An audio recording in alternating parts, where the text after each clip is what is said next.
Hi అండి, అందరికీ నమస్కారం. Welcome to my channel. ఈరోజు కార్తీక పురాణం 22వ అధ్యాయం చదువుకుందాము. ఓం గం గణపతియే నమః.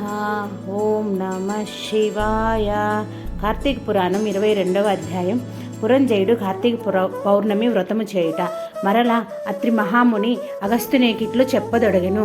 పురంజయుడు వశిష్ఠుల వారు చెప్పిన ప్రకారము కార్తీక పౌర్ణమి రోజున శుచియై దేవాలయముకు వెళ్ళి శ్రీమన్నారాయణ్ణి షోడోపచారములతో పూజించి శ్రీహరిని గానము చేసి సాష్టాంగ నమస్కారము చేసి సూర్యోదయము కాగానే నదికి పోయి స్నానమాచరించి తన గృహమునకొచ్చెను.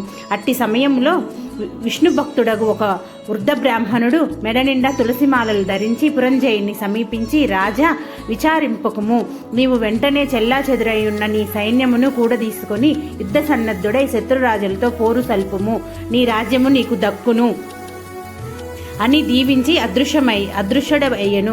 ఇతడెవరో మహానుభావుని వలె ఉన్నాడు అని ఆ వృద్ధుని మాటలు నమ్మి యుద్ధ సన్నద్ధుడై శత్రురాజులతో ఘోరముగా పోరాడును. దెబ్బతిని క్రోధముతో నన్ను పురంజయుని సైన్యము ధాటికి శత్రురాజుల సైన్యములు నిలువలేకపోయినవి. అదియుగాక శ్రీమన్నారాయణుడు పురంజయుని విజయానికి అన్ని విధములా సహాయపడెను. అంతై శ్రీమన్నారాయణుని మహిమే గదా. ఆ యుద్ధములో కాంబోజాది భూపాలురు ఓడిపోయి పురంజయ రక్షింపుమని కేకలు వేయుచు పారిపోయిరి. పురంజయుడు విజయము పొంది తన రాజ్యమును తిరిగి సంపాదించెను. శ్రీమన్నారాయణ్ణి కటాక్షమునకు పాత్రులైన వారికి శత్రుభయము కలుగుతుందా? విషం త్రాగినను అమృతమే అగును. ప్రహ్లాదునికి తండ్రి విషయాన్ని ఇవ్వగా శ్రీహరి అని ప్రార్థించి త్రాగగా అమృతమైనది గదా. శ్రీహరి కటాక్షముల వలన సూర్యచంద్రులు ఉన్నంత వరకును ధ్రువుడు చిరంజీవియే గదా.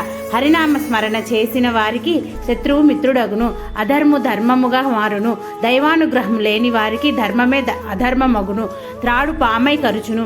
కార్తీక మాసమంతయు నదీ స్నానం ఒనరించి దేవాలయంలో జ్యోతిని వెలిగించి దీపారాధన చేసినచో సర్వ విపత్తులను పటాపంచలగును, అన్ని సౌఖ్యములు సమకూరును. విష్ణు భక్తి కలిగి శ్రద్ధతో ఆ వ్రతమాచరించు వారికి ఏ జాతి వారికైనా పుణ్యము సమానమే. బ్రాహ్మణ జన్మమెత్తి సకల శాస్త్రములు చదివి కూడా విష్ణు భక్తి శూన్యమైనచో శూద్రకులముతో సమానమగును. వేదాధ్యయన ఒనరించి దైవభక్తి గలవాడై కార్తీక వ్రతానుష్ఠాన తత్పరుడైన వైష్ణవోత్తమునికి హృదయ పద్మమున భగవంతుడుండును. సంసార సాగరం ఉత్తరించునకు దైవభక్తియే సాధనము. జాతి భేదముతో నిమిత్తము లేదు. విష్ణుభక్తి ప్రభావము వర్ణనాతీతము. వ్యాసుడు, అంబారీషుడు, సౌనకాది మహామునులు, మరెందరో రాజాదిరాజులు కూడా విష్ణుభక్తిసే ముక్తి నొందిరి. శ్రీహరి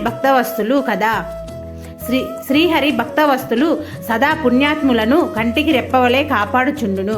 ఎవరికైనను శక్తి లేని ఎడల వారు తమ ద్రవ్యమును వెచ్చించి అయినను మరి ఒకరి చేత దాన ధర్మములు వ్రతములు చేయించవచ్చును. శ్రీహరి భక్తులు అన్యోన్య సంబంధికులు. అందువలన లోకపోషకుడు భక్త రక్షకుడైన ఆదినారాయణుడు తన భక్తులకు సదా సంపదలను సగ్గించి కాపాడుచుండెను. శ్రీమన్నారాయణుడు సర్వాంతర్యామి, 1000 సూర్యభగవానుల తేజస్సు గలవాడు, నిరాకరుడు, నిర్వికల్పుడు, నిత్యానందుడు, నీరజాక్షుడు, 14 లోకములను తన కుక్షి అందుకొని కాపాడుచున్న ఆదినారాయణుడు. అటువంటి శ్రీ మహావిష్ణువునకు అతి ప్రియమైన కార్తీక మాస వ్రతమును భక్తి శ్రద్ధలతో ఎవరు చేయుదురో వారి ఇంట శ్రీ మహావిష్ణువుడు లక్ష్మీ సమేతుడై వెలయగలడు. ఆ ఇల్లు సిరి సంపదలతో కలకలలాడును. కార్తీక మాసములో శుచియై పురాణ పఠనము చేసినచో పితృదేవతలు సంతసించెదరు. వారి వంశమంతయు తరించును. ఇది ముమ్మాటికి నిజము. ఇట్లు స్కాంద పురాణాంతర్గత వశిష్ఠ ప్రోక్త కార్తీక మహత్య మండలి ద్వాంవింశోధ్యాయము 22వ రోజు పారాయణము సమాప్తము. ఓం నమః శివాయ.